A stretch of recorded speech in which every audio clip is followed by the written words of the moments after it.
So folks, if you're a beginner gardener or even an experienced gardener, what I've got to show you here is really gonna be good for you. Folks, what it is called SeedCells.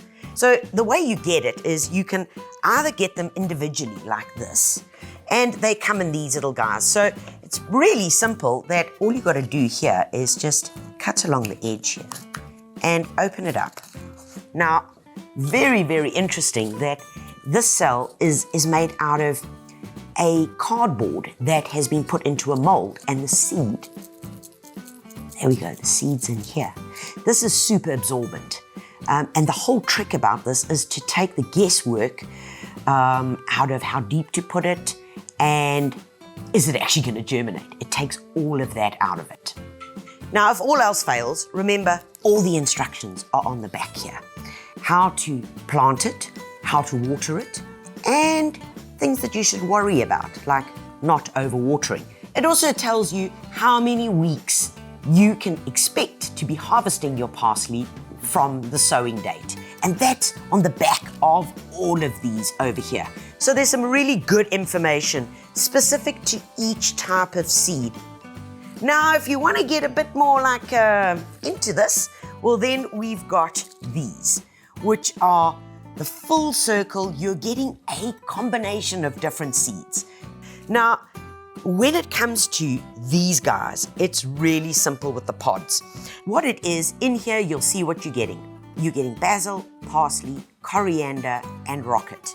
But how do you know which one is which? Well, just take a look here. Here's your wheel, and if we take this little guy out of here, just like that, you'll see that they're all numbered.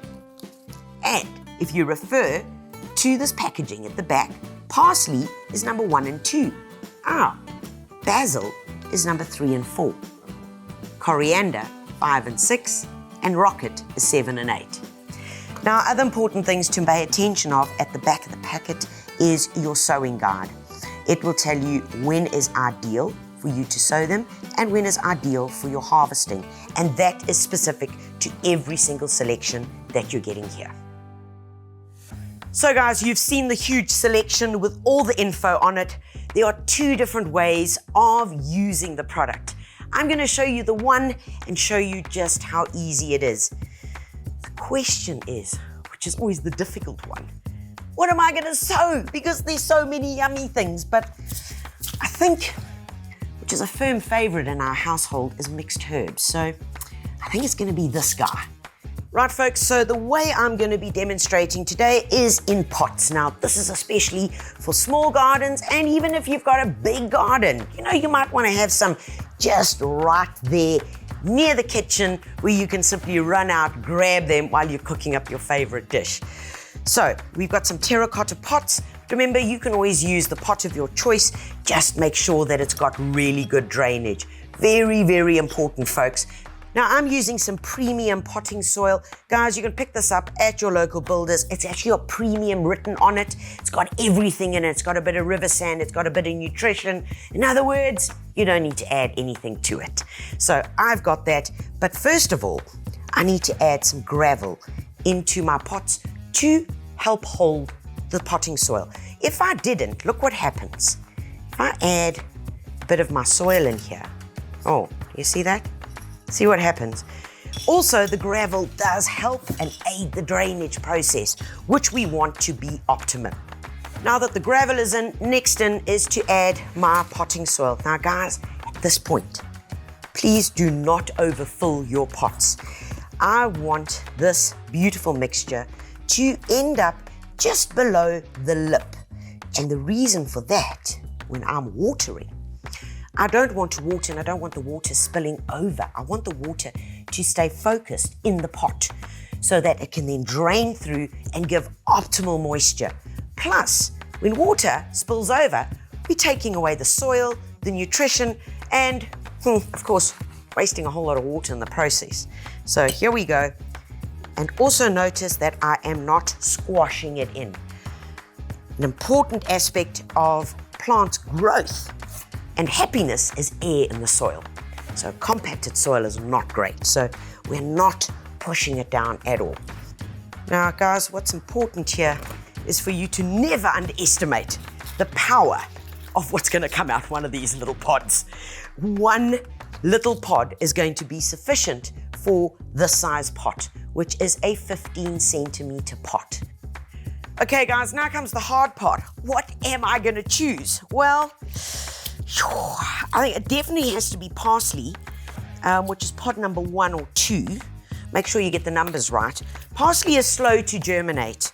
And guys, please don't lose faith if one pops up and you've used different seed pods and the other one hasn't germinated yet, because each individual plant takes different times and different lengths to germinate. So just keep at it.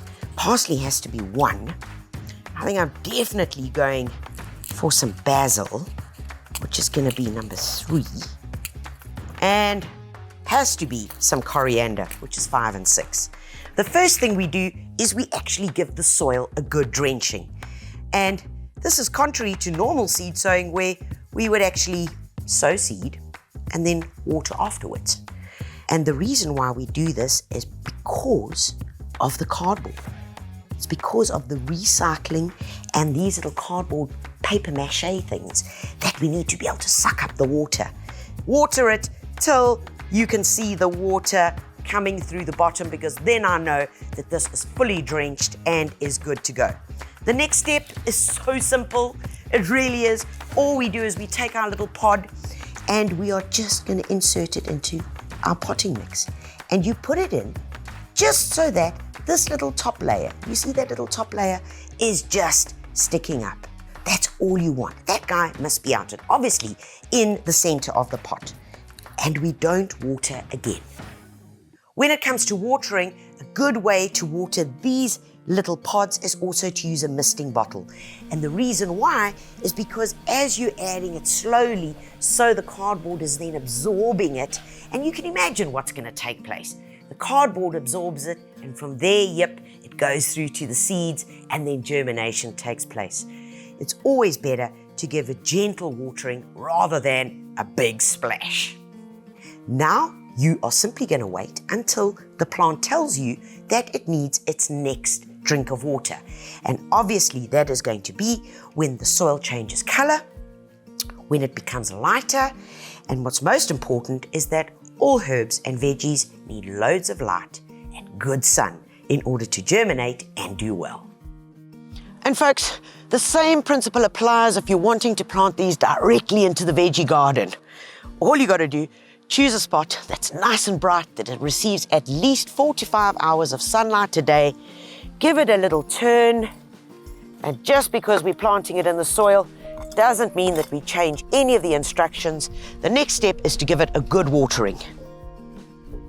Simply choose your pods and pop them in the same way that we did with the containers. Well, there you go, folks. In 10 days, they've germinated and looking so new and healthy. Clusters of basil, of tomatoes, and remember, the choice is huge. Everything that I've used here, these seed pods and the little guys, are available either in-store or online.